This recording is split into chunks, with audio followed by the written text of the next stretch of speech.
The impudence, the audacity, the unmitigated gall of those Knuckleheads of Liberty podcasters, daring to voice opinions outside the mainstream of accepted thought. Listen if you dare. It's angry, it's funny, it's even sometimes sad, but it's always based on freedom and justice, as you will see. Here's our host, Jason McPhee. Welcome to the Knuckleheads of Liberty. We're coming at you on June 8th, 2022. Somehow survived almost a year and a half of this crazy administration. And that's kind of a milestone for us as well, because our show has actually hit 200 shows now. So that's where we're at. And so that's kind of what we're going to talk about in this show, just sort of how we got here and what are some of the interesting things we've done and maybe some of the interesting things we're thinking about doing in the future. And so with that, let me introduce you to our panel. Today, we actually have our invisible hand, James Just, joining us from behind the scenes. So in our upper left-hand corner, it's our invisible hand, James Just, making all the stuff happen that, that you see in front of you. In our upper right-hand corner, we have Leon, the word Brathwaite, last word in Liberty. He is a retired engineer in the state of California. In our lower left-hand corner, we have our screaming eagle of freedom, Tim Everett. He is a pilot in the state of California. My name's Jason McPhee, and I'll be your host today. So it's episode 200, and it just seems to have just flown by, kind of like all this COVID nonsense, I guess.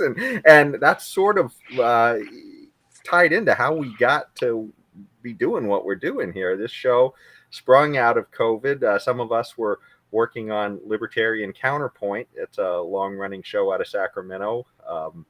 And we had an issue where our studio was shut down, and so we had to start figuring out how to do it remotely. And so we started this podcast, and we didn't call it Knuckleheads of Liberty at first. We just called it James, what did we call it? It was Libertarian Counterpoint Podcast, LCCP. Libertarian Counterpoint Podcast. There we go. Yeah, and then it took a while before they realized what knuckleheads we were, and that's when we became the Knuckleheads of Liberty, I guess. I beg to differ. I thought we were patterned after the fantastic 1930 vintage motorcycle engine developed by Harley Davidson called the Knucklehead. That's why it's in our logo. We are still knuckleheads, though. Go ahead. Oh, we are. Okay. Once we start showing behind the scenes content, the world will see how big of knuckleheads we all really, really are. Fortunately, we always have bigger knuckleheads to talk about on this show. Absolutely. Oh, yeah, absolutely. They out knucklehead the knuckleheads. Yeah, there you go. There you go. But one of the reasons we're doing this, and I guess we could all go around and kind of kick that topic around, but part of it's just the craziness, all of the infringements upon our liberties that we're all exposed to. And I think we're all just a bunch of normal guys who are all kind of like, wow, this is crazy, all this stuff that's been happening to us. Yes. I know that's kind of what's gotten me going. You can't just sit on the sidelines anymore and hope that things are going to get better, because they're clearly not. We've shown the whole GDP debt to GDP ratio, which is like scary levels. We've gone beyond World War II levels, which is just insane. It's over 100%, and our current administration sees no reason to stop now. So just keep going. So I think it's really scary things that we're looking at into the future, and kind of things that, in a libertarian world, where maybe, some social things that might just be choice, where we'd be okay if we saw our neighbor doing it, as long as we're not forced to do it. A lot of us would be okay with it, but we're literally seeing scary social changes as well, just forced down our throats. So yes. What do you guys think about this? Why are you guys doing this show? Well, I will start, and I tell you, I am doing this show. I want to spread the message of liberty. And everything that I do on this show comes from the very concept that is in one of our founding documents, the Declaration of Independence, life, liberty, and the pursuit of happiness. Now, at the end of this show, you will hear that expression, and you'll also hear what I have added, now and forever, or now and for whatever. But you'll hear my ending. But the Always. point is, though, we always and forever exactly is the ending. The point is, though, we must spread the word of liberty, and we must spread the message of liberty. Jason, I'm sure you remember, and James, I'm sure you remember, we started this thing in a studio just before the pandemic took off. It was, I think it was the last Thursday in February of 2020. And after that, we were shut down. And one of you guys, I don't know which one of you guys came up with the idea, maybe we should go online, and we pulled in Tim and we started. And now we are 200 shows later. But the message of liberty is what's important. Life, liberty, and the pursuit of happiness always and forever. We must spread that message. And we must keep on going, maybe for our next 1,000 shows. And I hope we do. Yeah, that's great, Leon, and that's good motivation right there to have for doing this. But I just thought ran across my mind. If we've done 200 shows, so we do once a week, that's 52 weeks in a year. Twice a week shows. Tim, we do 2 shows a week. 2 shows a week. Oh, that's right. All right. What am I thinking? even at. See, I'm a knucklehead. So there we go. That they're teaching in the school. Yeah, so we do 50. There's 52 weeks. We do 2 shows a week. That's 104 shows a year. So we've been doing this around 2 years. Then, right? Yes, we have been. Yes. 2 years. Oh, 2020. Fast 2020, time yes. flies. Yes. Yeah, and during that time, I spent over 1 month hospitalized and was off the show during that time. And with COVID, I caught the dreaded COVID. For better or for worse. Well, actually, for worse. I don't think how you could make that better. You had it bad. Yeah, I had it bad. I had it real bad. Anyway, yeah, what you mentioned, Jason, about the whole debt to GDP ratio being having exceeded the one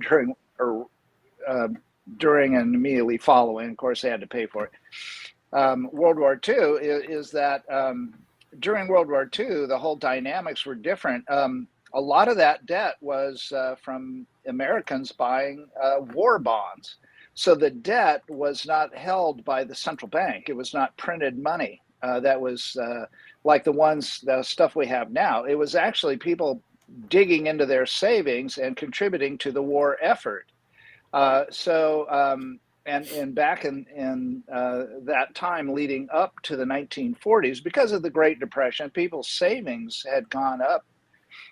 They were on average 25% across the board. So you can imagine, I mean, if you had 25% of your wealth in savings, that you'd be different from most Americans who have maybe a couple of weeks of spending money in their savings, if that. And so the whole dynamics was completely different, not to mention the fact that there was a major world war they had to fight and fund, or well, whether or not they had to, that's debatable, especially as a libertarian, but they funded it. And here we have nothing to show for it other than, debt upon debt, paying the interest on the debt, and what little there is right now, well below average numbers on interest rates to pay debt-based interest rates. So anyway, it's you have to, I think, compare the differences, not just by the numbers of debt to GDP, but to show the seriousness of it, to do these comparisons to show that, I mean, we're way hold on too. Well, just while we're talking about it too, just to add to it, James, if you could show the visual, I just pulled up the CBO's website too, just so people can see what we're talking about here. World War II, Tim just talking about. And here's where we are today. And what the hell do we have to show for it? I don't know. It just, here we stopped Exactly. Hitler. Most people, the biggest monster, one of the biggest monsters the world has ever known. Here we were before all the wars, and somehow we managed to come down afterwards. Because we became more productive, we had more productivity. But man, it's crazy, and we're just shutting down productivity. And this is all stuff our kids are going to owe hundreds of thousands of dollars a piece, right? That our kids are going to owe, that we technically would have to be responsible for now. And you see the politicians have no intention of paying this off. Therefore, this is all coming down to the kids, right? So it's crazy. Yeah, well, if you look at that line prior to 1913, there, prior to World War I, and you see how flat it is, and it was kind of, you could extend that way off to the left side of the graph as far as you'd like to see. During that time, we had the Industrial Revolution. So, not that it was funded by government debt or by debt at all. It wasn't. It was funded by hard work. And so, it's even more sobering, at least to me, to think that, we had some of the greatest expansions of standards of living during this time of low debt. Oh my gosh, maybe there's a correlation between low debt and high standards of living. And then, so on and so forth. So I don't know. That's a telling graph, and yeah, it's extremely serious looking to me. It's funny too, Tim, because by the way, when me and James did the first show that we did for this, we were trying to figure out the electronics, and we were holding up a piece of paper with this graph. We've gotten a little better since then. Yeah. Unlike the government, we improve with time. That's very good. That's very good. Because we try to get better. Well, that's how we do it, so we'll just keep on doing it. No, that stinks. So we're going to try something different. We're willing to try and fail, and that's So, kind of our thing. My entry into all this was being economically hammered back in the last the Great Recession they talk about in the late 2000s, 2006, 7, 8, 9, those years.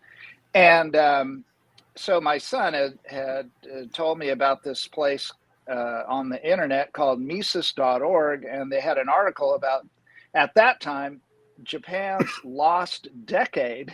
Now it's like lost 30 years, but who's counting? And what caused it, what was behind it?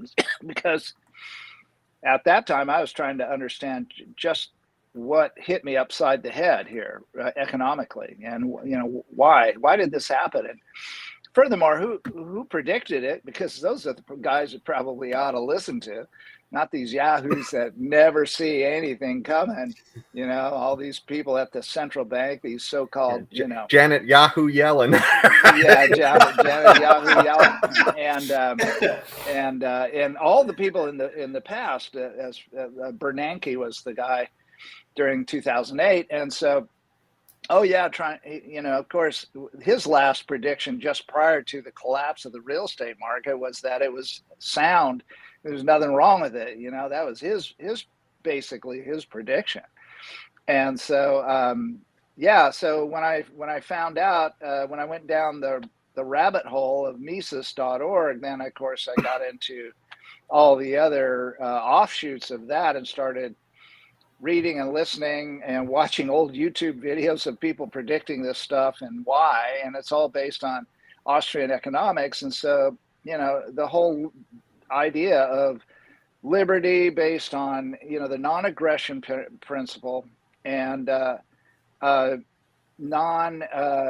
being against top-down centralized planning and for decentralized planning and utilization of resources. And so that's where we're at now, or where I'm at now, rather. I'm about decentralization. Well, that's the exact opposite of where our society is going, and is the COVID thing, the COVID reaction by government, reaction to a virus, was all top-down central planning, and everybody just, not everybody, but I mean, too many people, including churches, like, oh, you want us to shut down our church, Mr. State? What's the separation of church and state nonsense? You know, if I had a part, but I think that's why this show is important. Honestly, is because we have to spread the message of liberty so that we don't have tyrannical moves like we have seen with the government on this last go around with COVID. Well, quite frankly, I mean, we need everybody, not just the people on this show. Everybody's got to find a way to do something, because if we don't, it's our future, our kids' futures, everybody who is really looking at a lot of people who just aren't skeptical of government consolidation of power. So it's really scary. Well, James, that complacency is a real problem. Honestly, it really is. But we haven't heard from James yet, so let him jump in. I'm here for a whole completely different reason. Jason asked for help, and so in a sense, it's my job. As I'm the county chair, and Libertarian Counterpoint is a Libertarian Party supported organization, right? We pay some of the bills. The party pays some of the bills for that. And so in a sense, it's, as vice chair at the time, it's my job to be engaged in the community, to help community, spread the message, to help the community achieve their goals. And so Jason says, hey, we're talking about doing a podcast, and, hey, let's figure it out. Okay. All right. I'm happy to help you guys figure it out. We had, I had some training from the time on Libertarian Counterpoint. I know Jason had been a host there before. He had been a part-time host. I'd kind of slid into the role as a new permanent host. And, having to learn how to do that show remotely, well, it transfers to this one. So it helped both. It helped both shows. And so for me, I got a chance to help my community, help a friend, help, make 2 new friends.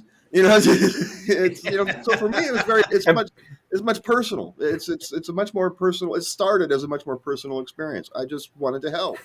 And, you got a chance to become a knucklehead too. That's right. I was always a knucklehead. I just asked my ex-wife.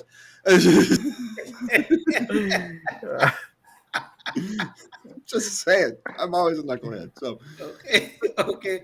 Don't boast, James. Please don't boast. me and Leon first met on that last show of Counterpoint before the shutdown, and we were literally talking about this type of issue, and then it all happened, and it was like very crazy. And so it's all connected, this whole COVID and the podcast and learning to do things remotely, and then us.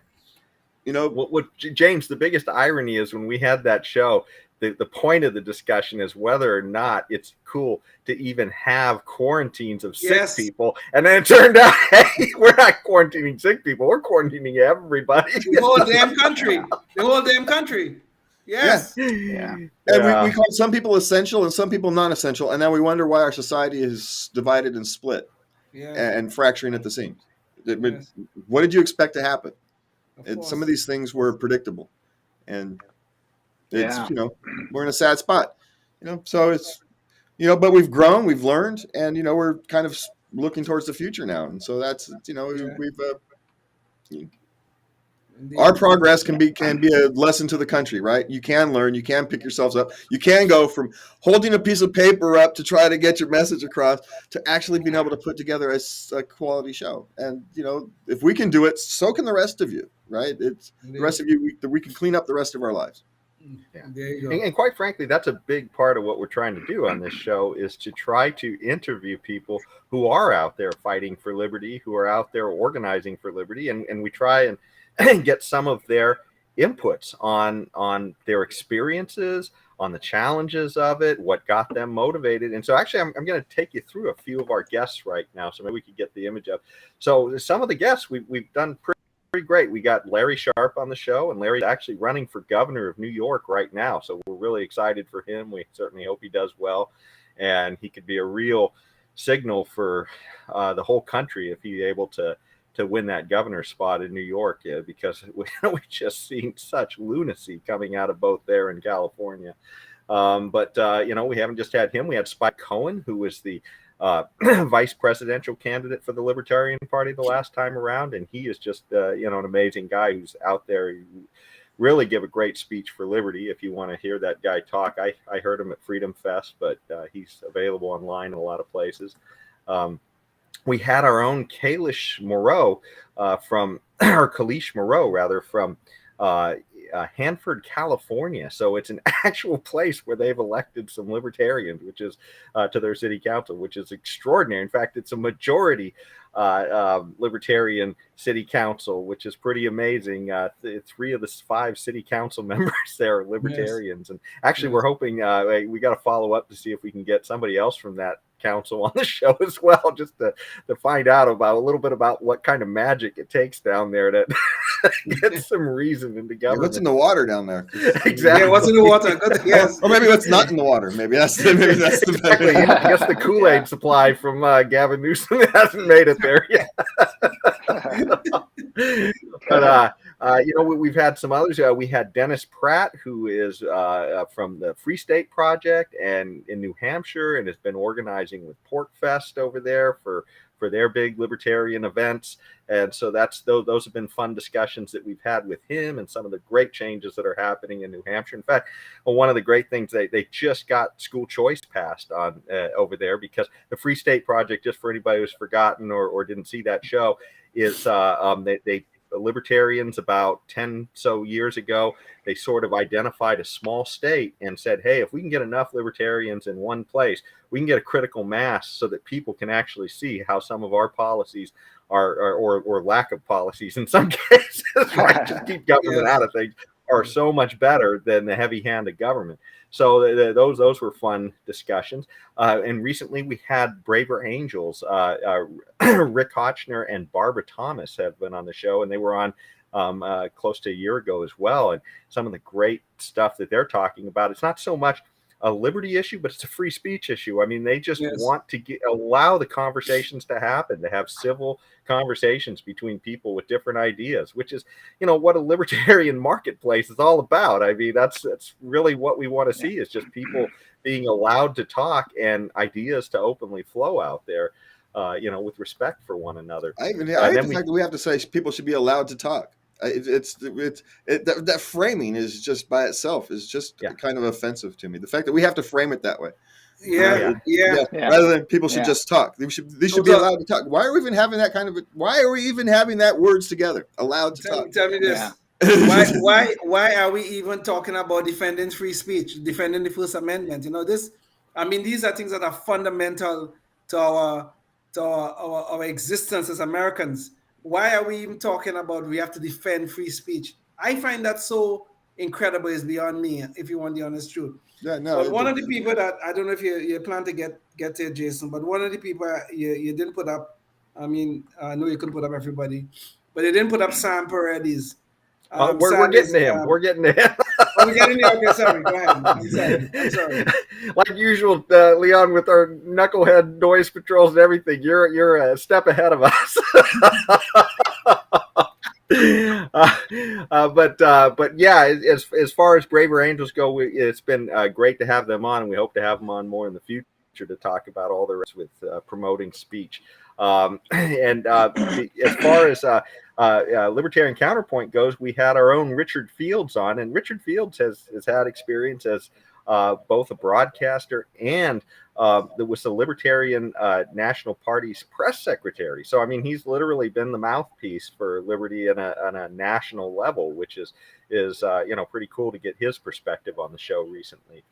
And we've also had our friend in New York to just tell us what kind of craziness is happening down there, and that's Aaron Comey. We've talked about all the people trying to escape from both New York and LA, which is kind of on parallel with all of those Kurt Russell movies. We're living the dystopia today, but Aaron's been an interesting guest to have, and he has his own show called Escaping the Echo Chamber, which is also really key to some of the craziness of today. The idea that we have these echo chambers that are we can't get any communication going between people, like what Braver Angels is trying to do. And Sam Paredes, who you were just talking about, Leon, yes. He's California Gun Owners Association, and they're tied to American Gun Owners Association. And it's Gun Owners of America and California Gun Owners, I think. But yeah, it's he's been here to help us understand some of these crazy infringements on the Second Amendment, and Right. he's really knowledgeable guy, and he's on the front lines trying to make sure that the government doesn't come and take the guns away like they're doing right now in Canada. I mean, literally, we just turn around, we blink. Canada sees an opportunity for something that happens in the U.S. and immediately decides to start taking their citizens' guns Tell me away. this thing. So yeah, and they're taking handguns away too, which is kind of weird because it was sort of a rifle thing in these last. I don't know. It's just craziness on that side of the aisle. And finally, we recently talked with Valerie Durham, of an organizer for Freedom Fest, which at least a few of us are probably going to make it to at the end of this, coming up in July. Yes. And that's actually how we met some of our last guests that we talked about too. So we're hoping that we'll meet some new people there this year and maybe get some of them on as well. But that's a great place to go hear about some of the things that are happening in Liberty. So that's sort of where we've been, and some of what we're doing. And I guess that segues a little into some of what we're planning to do. So we're hoping to get a show where we interview people at the Freedom Fest coming up, and so that'll be something we can show here, and then hopefully we'll parlay those into some longer interviews with some of those people as well.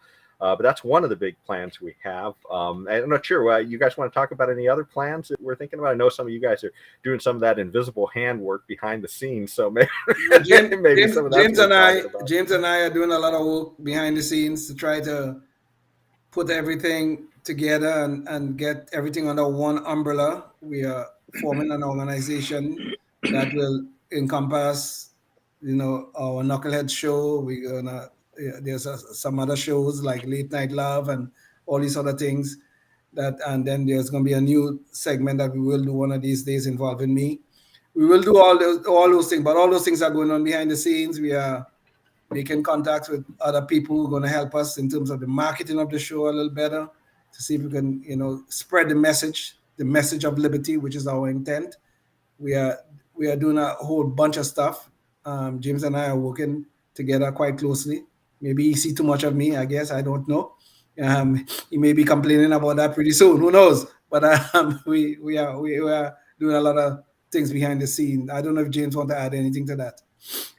Well, we're working on spreading the value of human liberty is essentially what we've kind of boiled it down to a few words. And so we're building an organization behind the scenes to support our role in that. And our role is to talk about these things, right? Whether it's from a cultural level, the libertarian values, libertarian philosophy from a cultural level, which is what I do on my show.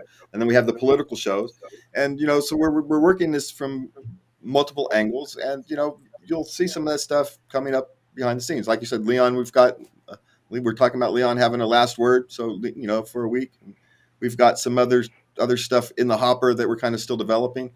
And so it's an interesting time of growth. We've come a long way from that. As Jason said, that piece of paper, hold that piece of paper up to where we're actually building an organization that can support these kinds of things. And it's been a fun journey to have. Well, one thing that's been a constant over those 2 years is we're right up against the time. And unfortunately for our invisible hand, that means a little bit of editing afterwards to make this possible to put on our public access. So in order to save him on the editing, I want to say so long and stay free. Indeed. And we hope to see you for the next 200. Indeed. Life, liberty, and the pursuit of happiness, always and forever. Thank you for listening to the Knuckleheads of Liberty podcast. Find us on Facebook, Rumble, YouTube, your favorite podcast network, and at knuckleheadsofliberty.com.